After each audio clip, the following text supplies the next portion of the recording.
जय हिंद दोस्तों आज की वीडियो में मैं आप सबसे बात करूंगा राजस्थान हाई कोर्ट टीएलडीसी के रिजल्ट के विषय में कि आपका रिजल्ट कब तक आ सकता है, टाइपिंग कब तक कंडक्ट कराया जाएगा, टाइपिंग की तैयारी करने के लिए आपको कितना समय मिल सकता है, उसके साथ ही साथ आपका स्कोर कितना हो। तो आप सभी लोग टाइपिंग की तैयारी करें, यानी कि आपका एक्सपेक्टेड कट ऑफ कितना हो सकता है। आज की वीडियो में मैं आप सबसे इन सभी टॉपिक के विषय में बात करने वाला हूं। तो मैं उम्मीद करता हूं कि आप सभी लोग इस वीडियो को लास्ट तक जरूर देखेंगे। यदि आपको यह वीडियो अच्छा लगे तो आप इस वीडियो को लाइक कर सकते हैं, अपने दोस्तों के साथ इस वीडियो को शेयर करना ना भूलें। दोस्तों सबसे पहले बात करते हैं रिजल्ट के विषय में कि आपका रिजल्ट कब तक आ जाएगा। दोस्तों आप सभी लोग देख रहे होंगे कि आपको अब रिजल्ट के लिए ज़्यादा इंतजार नहीं करना होगा, बहुत ही जल्द आपका रिजल्ट आ सकता है। आप यहाँ मान के चलिए कि आपका जो रिजल्ट है मई के फर्स्ट वीक में जारी हो जाएगा। इससे ज़्यादा समय नहीं लगने वाला है। 5 मई के पहले पहले ही आपका रिजल्ट जारी हो जाएगा। आपका जो रिजल्ट है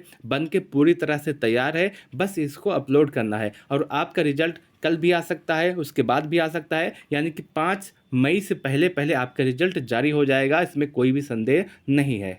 आप सब देखेंगे तो राजस्थान हाई कोर्ट बहुत ही ज़्यादा समय ले लिया है रिजल्ट जारी करने में, लेकिन अब ज़्यादा समय नहीं लगने वाला है। बहुत ही जल्द आपका रिजल्ट जारी हो जाएगा।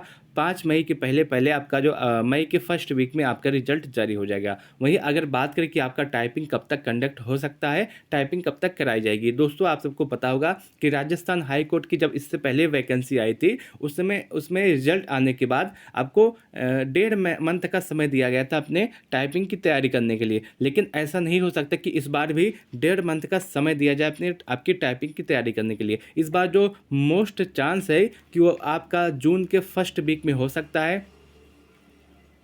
जून के फर्स्ट वीक में पूरा चांस है कि आपका जो टाइपिंग है वो करा लिया जाए। तो आपको ज़्यादा से ज़्यादा 1 मंथ का ही समय दिया जाएगा आप सबकी टाइपिंग को तैयार करने के लिए। तो आपके पास समय बहुत ही कम है और आपका रिजल्ट बहुत ही जल्द जारी होगा। अगर आपका रिजल्ट 5 मई को जारी हो सकता है तो आप यह मान के चल सकते हैं 5 मई से पहले पहले आपका रिजल्ट जारी हो जाएगा। तो आप यह मान के चलिएगा कि जून के फर्स्ट वीक में आपकी टाइपिंग कंडक्ट हो जाएगी। तो आप सबको उस हिसाब से अपनी तैयारी करना हो। बहुत ही जल्द आपका रिजल्ट आएगा और आपको टाइपिंग के लिए ज़्यादा से ज़्यादा 1 मंथ दिया जाएगा टाइपिंग की तैयारी करने के लिए। तो ऐसे में आप सभी लोग अपनी टाइपिंग की तैयारी को अभी से शुरू कर दें, जिससे बाद में ये ना सोचना पड़े कि मेरे पास थोड़ा सा समय और होता तो मैं अपनी टाइपिंग को कंप्लीट कर लेता। ऐसे में आप सभी के पास बस एक ही मौका है, अच्छा चांस है। तो आप सभी लोग टाइपिंग की तैयारी पर जुट जाएं, जिससे बाद में आपको पछताना ना पड़े।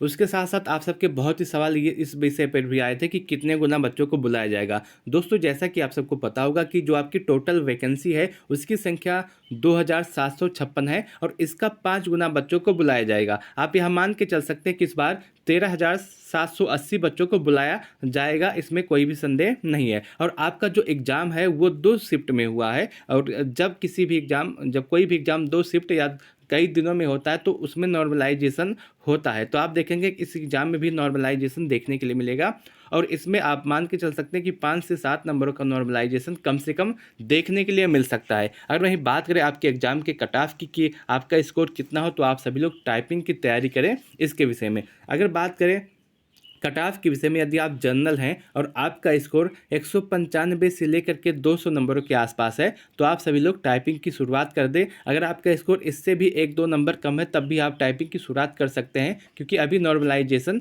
होना बाकी है। अगर आपका एग्जाम हार्ड शिफ्ट में हुआ है तो आप सभी लोग बिना कुछ सोचे अपने टाइपिंग की शुरुआत कर दें, अगर आपका स्कोर 192 है तब भी। वहीं ओबीसी की बात करें, यदि आपका स्कोर 190 से लेकर के 195 है तो आप सभी लोग अभी से अपने टाइपिंग की शुरुआत कर दें। आपको क्योंकि टाइपिंग के लिए आपको ज़्यादा समय नहीं मिलेगा, जैसे ही आपका रिजल्ट आएगा उसके 1 मंथ बाद आपकी टाइपिंग होनी है। तो ऐसे में अपना समय न बर्बाद करें, तुरंत ही टाइपिंग की शुरुआत कर दें अगर आपका स्कोर इतने नंबरों के आसपास है तो। ईडब्ल्यूएस का जो स्कोर, यदि आपका स्कोर 185 से 100 नंबरों के आसपास 90 नंबरों के आसपास है तो आप सभी लोग टाइपिंग की शुरुआत कर दीजिए। एससी की मैं बात करूँ, यदि आपका स्कोर 180 से लेकर के 185 नंबरों के आसपास है तो आप टाइपिंग की शुरुआत कर दीजिए। हिस्ट्री का स्कोर 170 से 175 है तो आप सभी लोग टाइपिंग की शुरुआत कर दीजिए। एमबीसी का अगर स्कोर 185 से 190 है तो आप सभी लोग अपने टाइपिंग की शुरुआत कर दीजिए। अगर आपका स्कोर इससे 1 या 2 नंबर कम भी बन रहा है तब भी आप सभी लोग अपने टाइपिंग की शुरुआत कर दीजिए, क्योंकि अभी नॉर्मलाइजेशन है और 5 से 7 नंबर अगर नॉर्मलाइजेशन में बढ़ जाते हैं तो आपका इससे फ़ायदा ही होगा, इससे कोई नुकसान नहीं होने वाला। वहीं टीएसपी की कट ऑफ की बात करें तो आप इसी में से 5 नंबर कम कर सकते हैं तो आपका टीएसपी का कट ऑफ आ जाएगा। अब आप बात करें टाइपिंग की, तो अगर आप किसी भी एग्ज़ाम में टाइपिंग पूछा जाता है और उस टाइपिंग में नंबर मिलते हैं तो उस एग्ज़ाम में टाइपिंग बहुत ही ज़्यादा इम्पॉर्टेंट हो जाता है। जैसे आपके एग्ज़ाम में टाइपिंग महत्वपूर्ण है, क्योंकि अगर आपका स्कोर थोड़ा सा कम भी है और टाइपिंग में आप अच्छा स्कोर कर लेते हैं तो आपको फ़ायदा ही होगा, आपका सिलेक्शन हो सकता है। इसलिए आप सभी लोग टाइपिंग पे ज़्यादा से ज़्यादा ध्यान दीजिए, ज़्यादा से ज़्यादा फोकस कीजिए। और टाइपिंग को पास करने के लिए सिर्फ और सिर्फ 2 तरीके हैं। एक आपका एक्यूरेसी सही होना चाहिए, उसके साथ साथ आपका स्पीड सही होना चाहिए। जिस भी छात्र का एक्यूरेसी और स्पीड सही होता है उसका टाइपिंग बहुत ही अच्छा होता है, वो टाइपिंग क्वालिफाई कर ले जाता है। और ये दोनों चीज़ें आती हैं सिर्फ और सिर्फ एक चीज़ से, वो होता है आपकी प्रैक्टिस। आप जितना ज़्यादा प्रैक्टिस करेंगे उतना ज़्यादा आपका स्पीड सही होगा, उतना ज़्यादा आपका एक्यूरेसी भी आएगी। तो आपको ज़्यादा से ज़्यादा प्रैक्टिस करना है, जितना ज़्यादा हो सके आप उतनी प्रैक्टिस कीजिए। अगर आप देखिए, मान लीजिए आपका स्पीड सही है लेकिन आपकी एक्यूरेसी नहीं सही है, तब भी आप एग्ज़ाम क्वालिफाई नहीं कर पाएंगे। मान लीजिए आपका स्पीड जो है 35 वर्ड पर मिनट है लेकिन आपकी एक्यूरेसी 70% है, तो आपको इससे ज़्यादा फ़ायदा नहीं होगा, आपका नंबर कम मिलेगा। और अगर आपको नंबर कम मिलेगा तो आपको घाटा ही होगा। वहीं अगर बात करें कि आपका जो एक्यूरेसी है वो सही है, वो आपका 100% है लेकिन आपका स्पीड नहीं है। स्पीड मान लीजिए आपका 100 स्पीड आपका सिर्फ और सिर्फ 25 है, तो ऐसे में आप क्वालिफाई ही नहीं होंगे। जब आपका स्पीड ही नहीं है तो आप क्वालिफाई कैसे हो सकते हैं? इसलिए स्पीड भी बहुत ज़्यादा मेंटेन आपको रखना है, बहुत ज़्यादा सही करना है, उसके साथ साथ एक्यूरेसी भी आपको मेंटेन करना है। और दोनों चीज़ें आपकी होंगी सिर्फ और सिर्फ प्रैक्टिस से। आप जितना ज़्यादा प्रैक्टिस करेंगे उतना ज़्यादा आपको लाभ होने वाला है, उतना सही आपका टाइपिंग होगा। और प्रैक्टिस आपको कहाँ से करना है? बहुत सारे रास्ते हैं आपके पास प्रैक्टिस करने के। आप ऑनलाइन जाएंगे, आप लिख देंगे कि Rajasthan high court LDC typing test, तो आपके पास बहुत सारे एग्जाम्पल आ जाएंगे। आप वहाँ से अपनी टाइपिंग को प्रैक्टिस कर सकते हैं, वहाँ से आप अपनी टाइपिंग सीख सकते हैं। बहुत सारे उदाहरण आपको वहाँ से मिल जाएंगे। बस आपको गूगल पे लिखना है Rajasthan high court LDC typing test. उसके साथ साथ आप देखेंगे कि आपके लैपटॉप में, आपके पीसी में बहुत सारे सॉफ्टवेयर होते हैं, तो आप उस सॉफ्टवेयर के सारे अपना प्रैक्टिस सेट कर सकते हैं। अगर आपको इन सब तरीक़ों से अपना प्रैक्टिस ना करना हो तो आप एम एस ऑफिस खोलिए, उसमें से एम एस वर्ड पे जाइए और एम एस वर्ड पे जाने के बाद आप कोई एक बुक खोल लीजिए। उस बुक से आप जितना ज़्यादा हो सके उतना ज़्यादा टाइपिंग कर सकते हैं।